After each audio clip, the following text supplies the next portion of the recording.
Today I am with my long-time friend and acquaintance, Dwayne Fernandes. Hey, Dwayne. How we doing? It's been about 20 million years since I've caught up with Dwayne. We caught up years and years ago through a mutual friend. Dancing in nightclubs. Dancing in nightclubs, and he was doing his little swagger, you know, little swagger on the dance floor. And we've just, you know, I suppose kept in touch on social media like most people do. But last year I saw something on Instagram and I reached out to Dwayne and I'm like, we have to do a catch-up interview, and I'll get into that a little bit. But tomorrow is the International Day for People with Disabilities. So that's actually something that I wanted to talk to Dwayne about, because he actually works in that space and that's something that he's really passionate about doing. And he reached out and said, okay, guess what, let's do this. Yep, exactly. So right. we're here.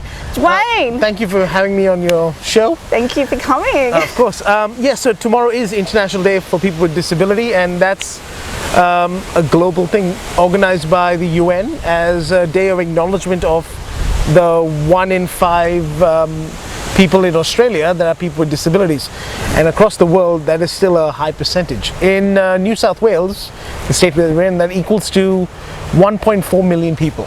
Wow. And the way we currently do things for people with disabilities is that they're shoved in the corner, don't worry about them.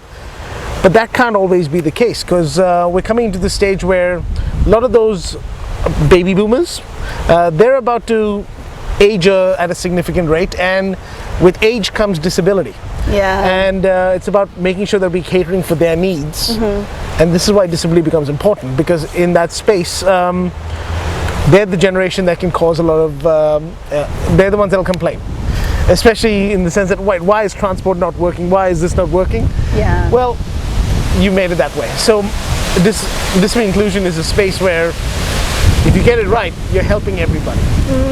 Yeah, well, it's funny you mention that, because I actually, a couple of years ago, worked with the NDIS. Yep. So I'm actually familiar about inclusion and having people have access to opportunities and all kinds of support activities. And it's just such a huge, important thing. But coming from Dwayne's own personal situation, you were born So mine was a birth defect that I corrected at the age of 11. Okay. So if you want to compare a comparison person, yeah. Oscar Pistorius, except my wife is still alive and I'm not in prison.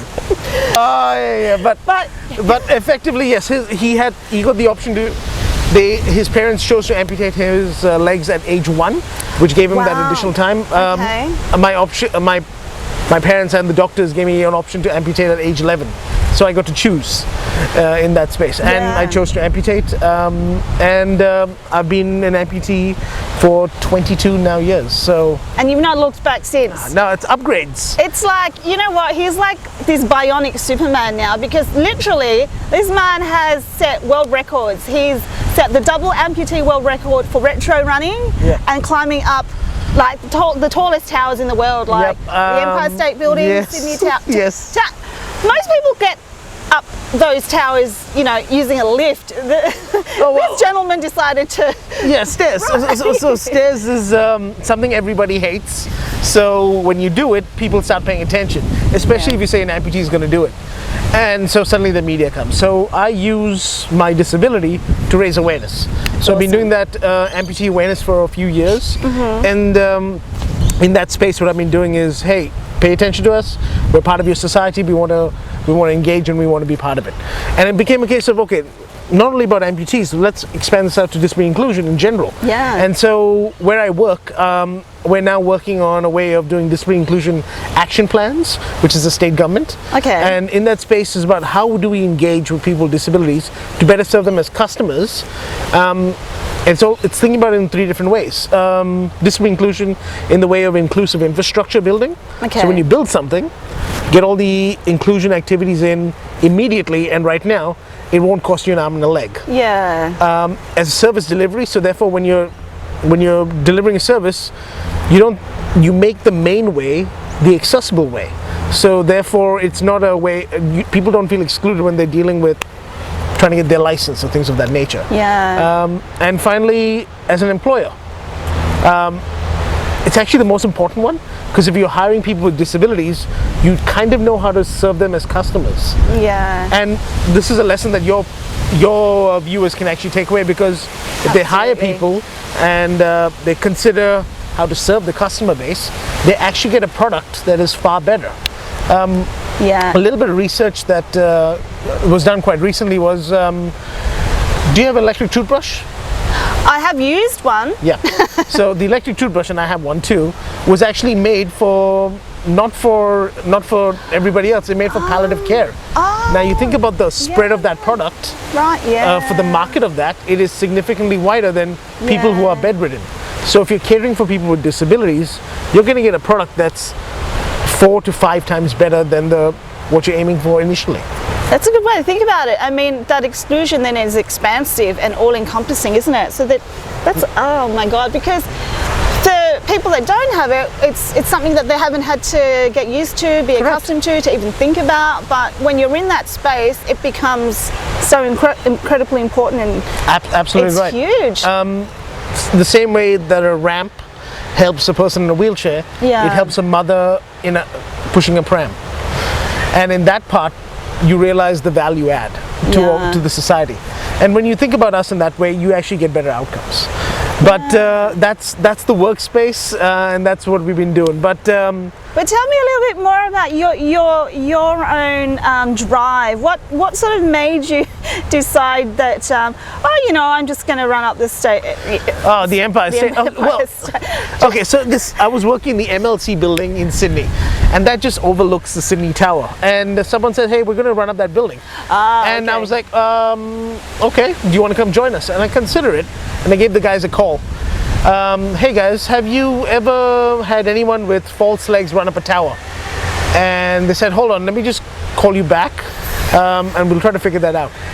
Like 15 minutes later, I have the most excited person on the phone going, please come. Oh wow. Because we'll get media there, and we'll tell everybody that you're doing it, please come. I'm Yay. like, who am I to say no, right?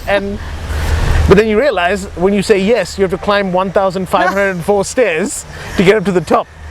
And I was not fit, right? I did that in 1 week's worth of training. Oh gosh. So I basically found stairs, everyone started going up and down, see if I could do it.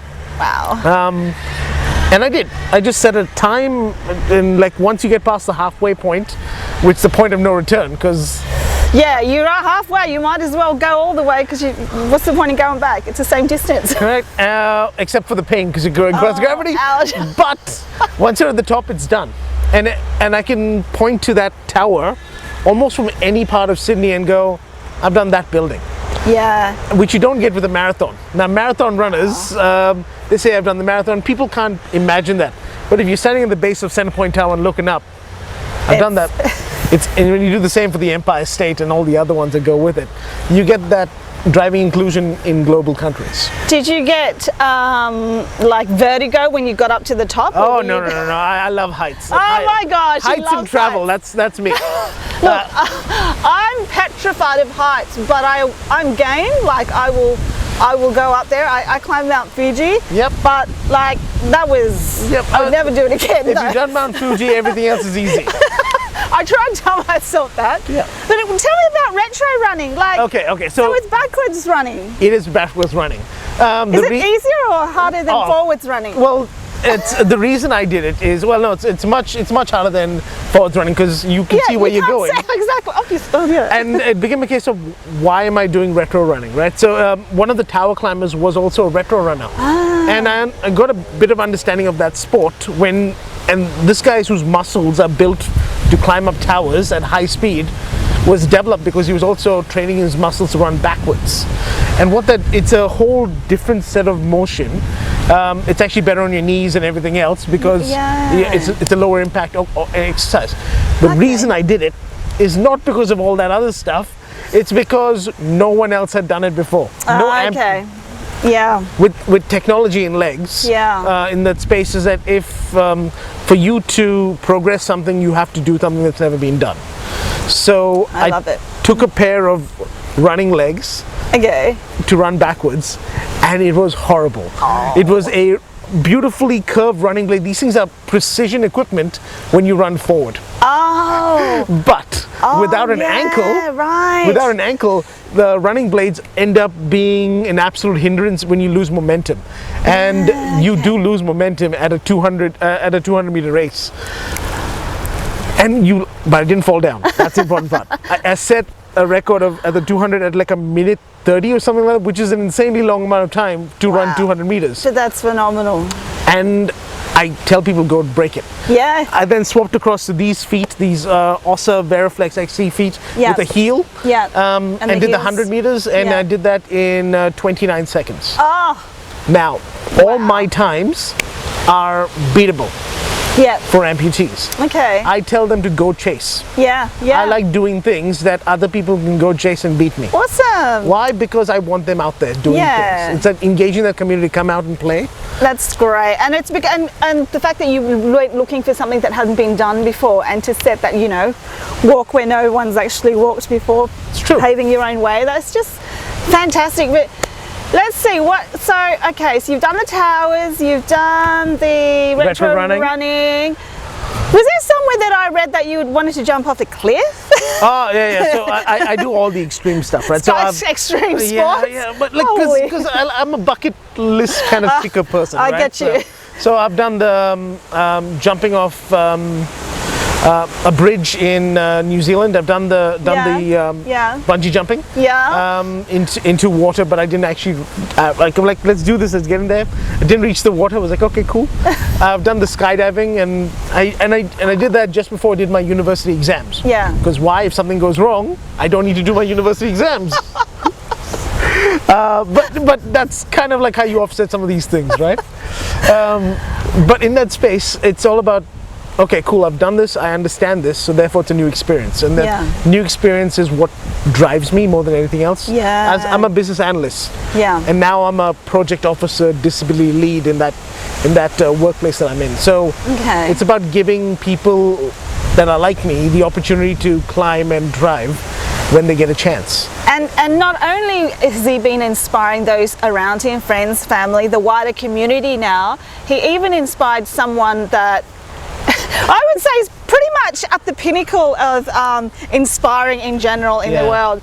So while I was scrolling through Instagram last year, and then I see a picture of Dwayne with a picture of Dwayne, the other Dwayne, the Rock Dwayne. The Rock, yeah.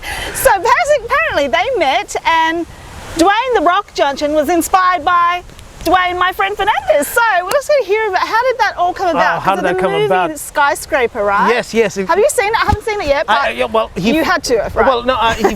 I got flown out to Hong Kong to meet him, and we won a competition, so to speak, to go meet him, and it became a case of I was watching this movie in a cinema in Mount Druitt.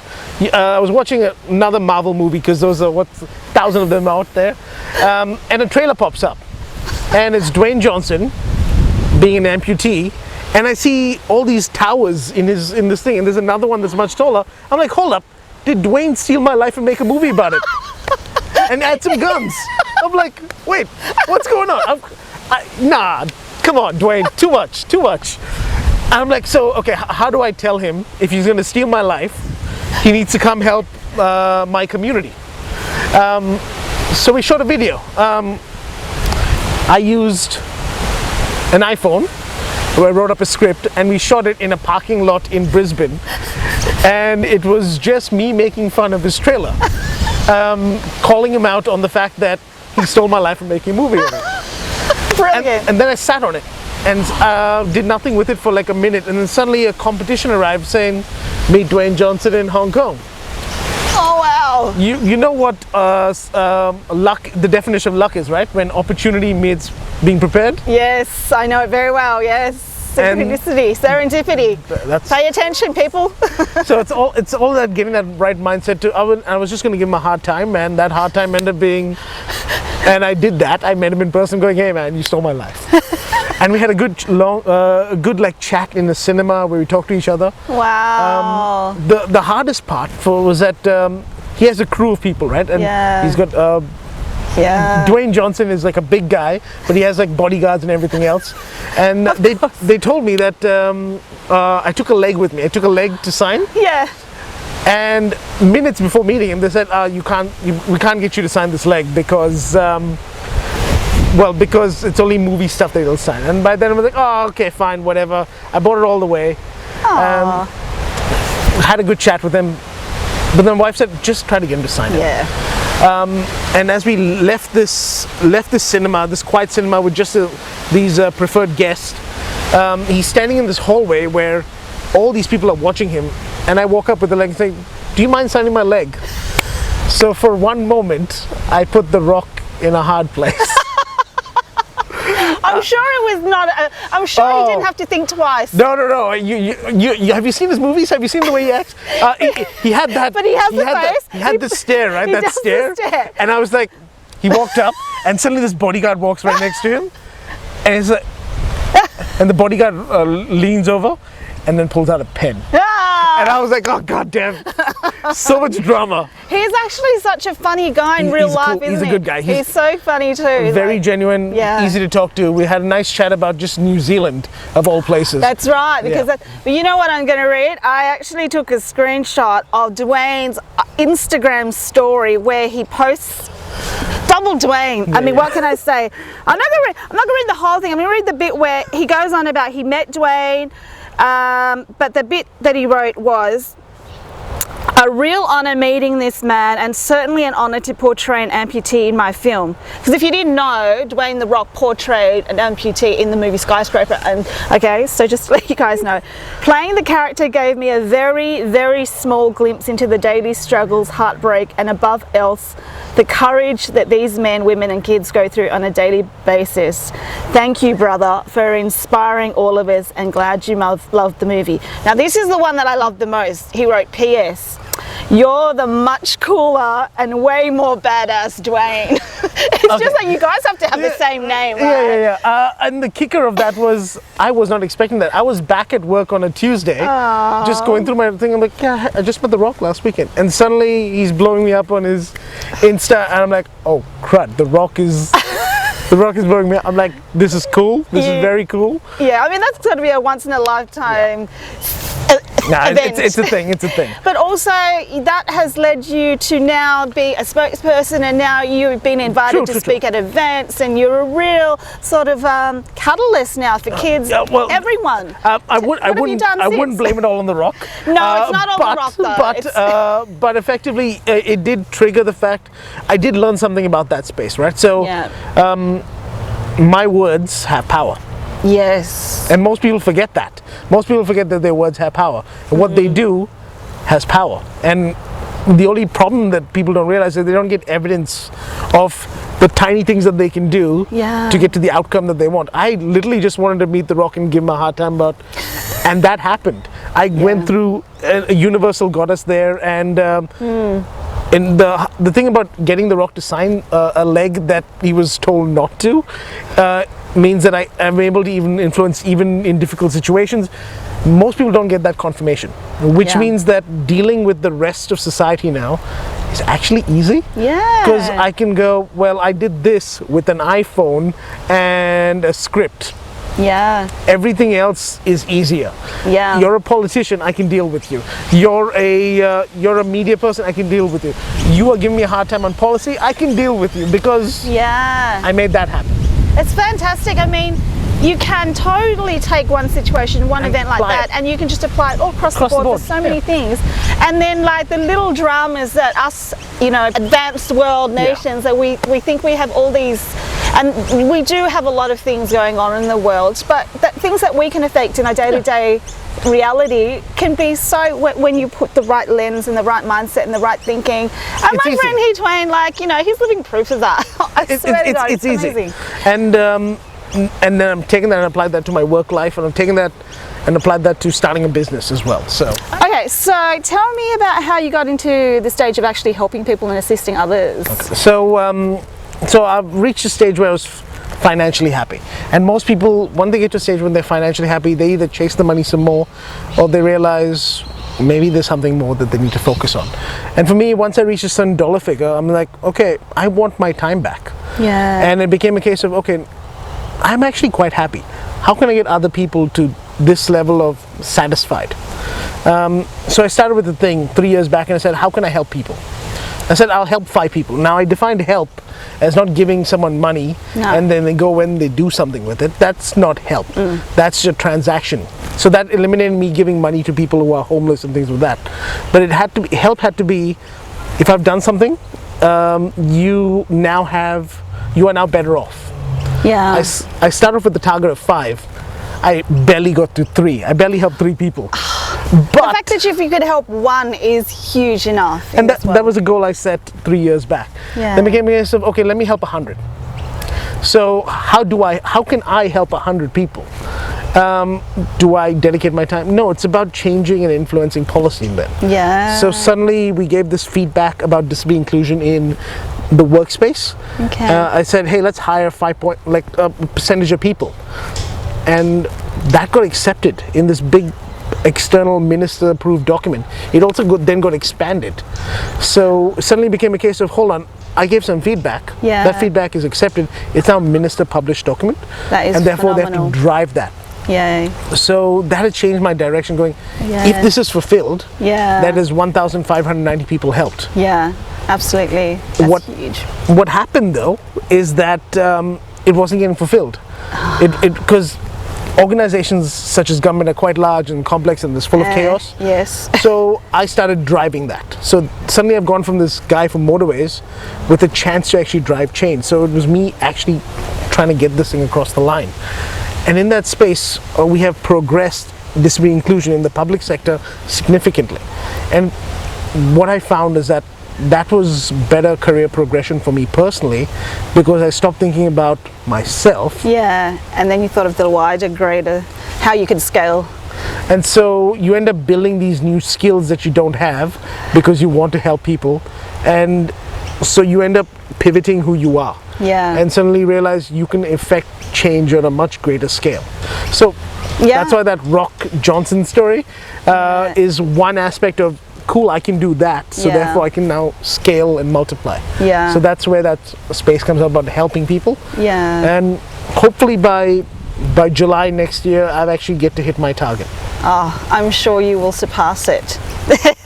That is so cool, because once you get into that zone, I think it's like when you've found that zone of how we're all put here on this planet to do something that only we can do, because I believe that we all have this specific, unique mission, purpose, whatever. It doesn't have to be huge, but it's specific to that person. And when you find that thing, then that becomes the huge easy. Driving force. Yeah, it's easy. Yeah, it's like, well done, thank you.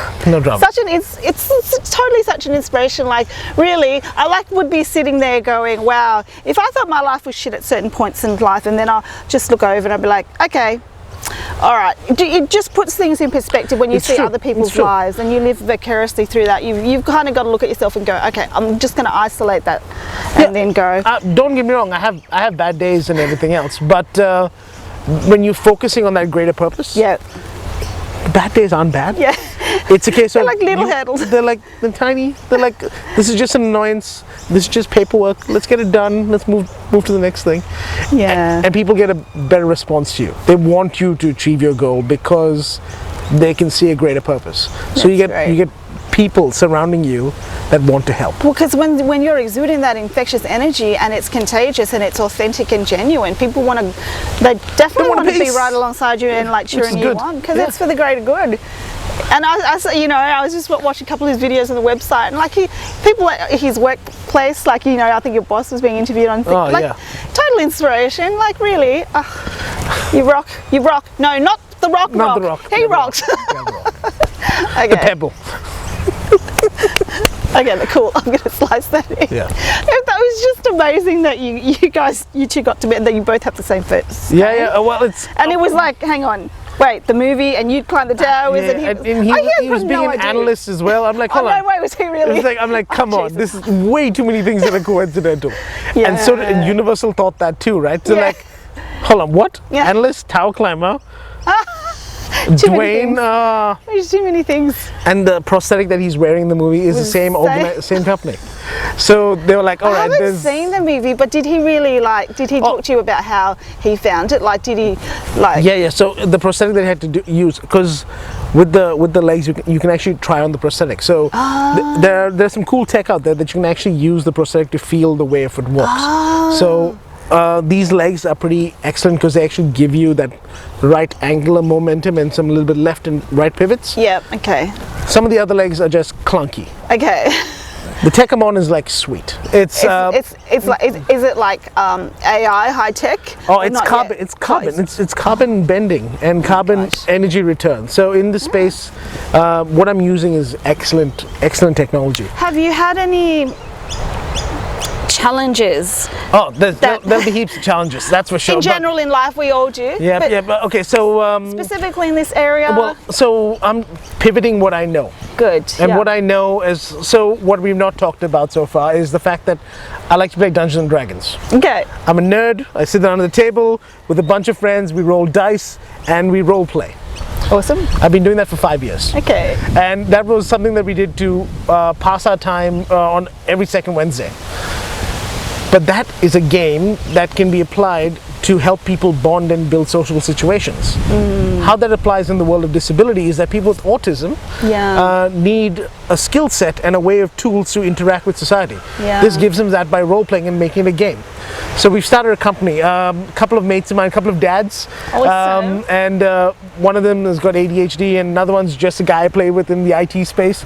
And we really just enjoy playing D&D. And so how do we do this as a thing? So we started off this company. It's called Disability and Diversity Services with the trading name of Minds at Play.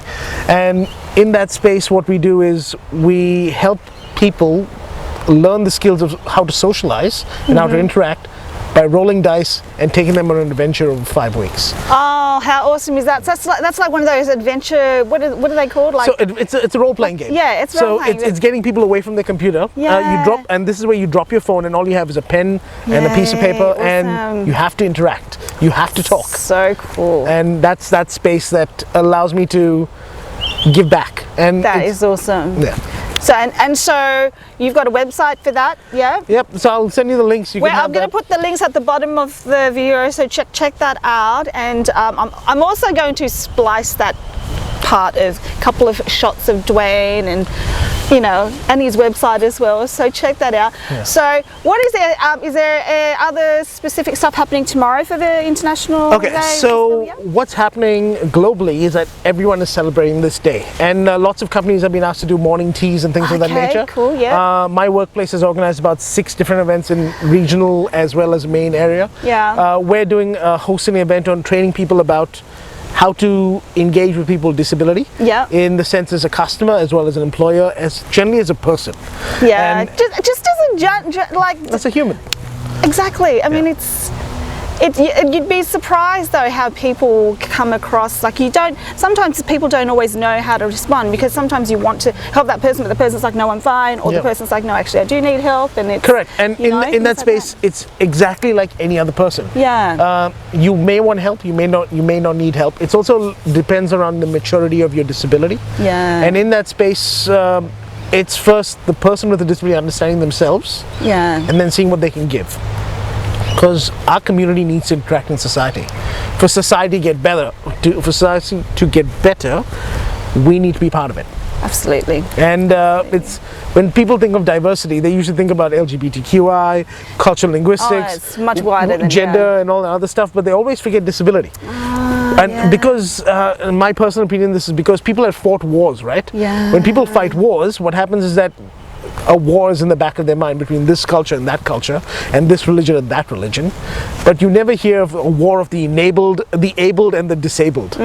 So it's in the back of everyone's, mind. And people with disability don't identify as people with disabilities. Because they've not always had people to speak for them and advocate for them as much as, like, say for you now, a lot of groups and that community doesn't really get that voice. Now, if I ask you, how do you identify? So tell me, how do you identify?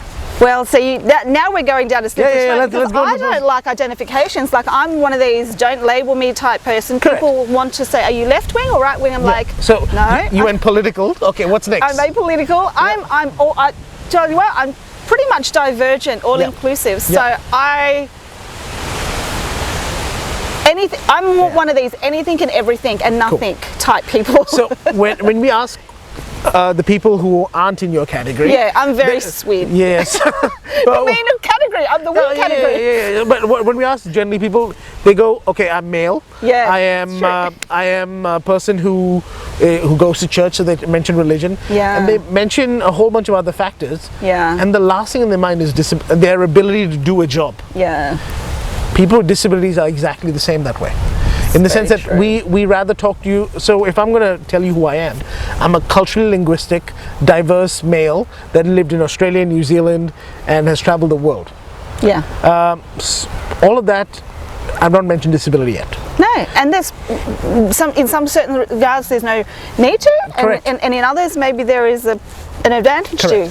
Correct, there is. Yeah. And the issues that for us to get to the stage where it's seamless inclusion, we need to open it up and talk about it and get all the issues out of it, because people with glasses are actually people with disabilities. Yes. But for some reason, you guys just get a nice shop and you guys get to buy your stuff in peace and quiet and go away. But the rest of us have to go through a ringer. So it's actually true, and we get excluded. You know, when you're a kid, you can get called four eyes. Yeah. You know, I'll tell you what. I reckon this is the thing in the whole world. Everyone has some form of something. Yep, something and they're so dealing with. we're all in categories and labels. And how do we make this seamless inclusion for everyone? It's it's about focusing on the fringe to help the center. So beautiful. That's the way to get about it. That is awesome. If there is one last message that you want to give to my watchers and the greater community in the world, what would it be from your experience, having lived 20 zillion lifetimes as a soul? Okay. So we got to treat people as humans, but also you got to understand that they're all different. Yeah. And once we accept the difference and then cater for them, that's when you get equality. And in the space of disability inclusion, I would rather see my people as leaders in the community, because that's when you get true change. When you see your community represented by the executive levels, in workplaces and everything else, that's when you realize you actually have a diverse society. So what I want from your viewers is get the inclusion happening, but also get them at a level that they can influence change, not only for themselves and their community, but for your community and the world that you live in. And that's when we have true inclusion. That is awesome. Thank you so much, Dwayne, for coming on. And I'm just going to be looking forward to the next time he sets the next world record. And, he has his own possible movie. You're just going to have to inspire somebody else now. And so that they don't steal your life this time. You should be like going, hang on, do I get some royalties? Money is only an aspect, right? So I've reached a stage where I'm not chasing the money, I'm chasing helping. And that's where we moved on to. Wonderful. Awesome. High five, Dwayne.